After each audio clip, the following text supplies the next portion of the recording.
Introducing the all-new Corolla. Last night, the Democratic Party's Central Executive Committee voted to nominate former Governor Carl Gutierrez and Senator Frank Aguen Jr. to run as governor and lieutenant governor, respectively. The motion was made by Senator Tom Atta, and the committee voted to accept it.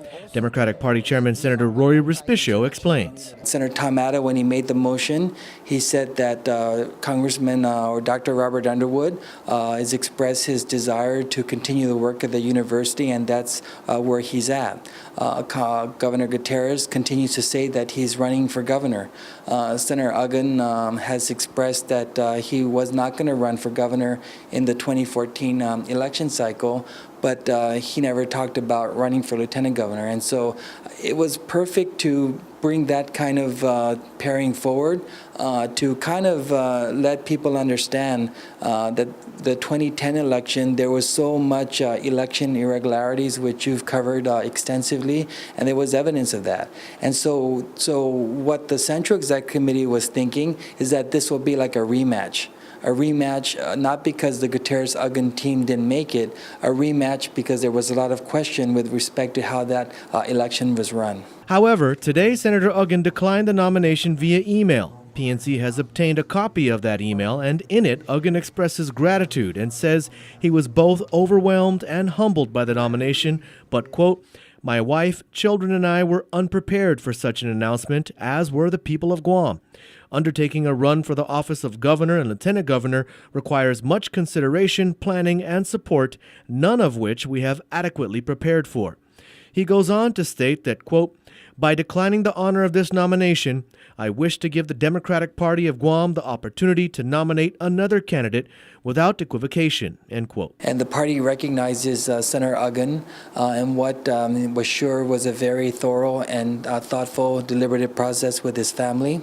And this nomination came from the party leaders. Again, there was no objections. There was some discussion, but no objections. Senator Respicio says that no one approached either Gutierrez or Aguen to ask them if they wanted to be nominated as a team. Neither of them were approached because, like I said, this whole thing is being done from the bottom up. This is being done by the Central Executive Committee, who recognizes, along with so many people in our community, that there's an emphasis on a hunger and a change of leadership at Adelup. And so what you're seeing now is beyond the party organizing itself, there are people that are organizing themselves, Republicans included, who want an alternative to the current administration. They're organizing themselves, and as a result, all kinds of pairings were being put forth. So what does this all mean for the Democratic Party?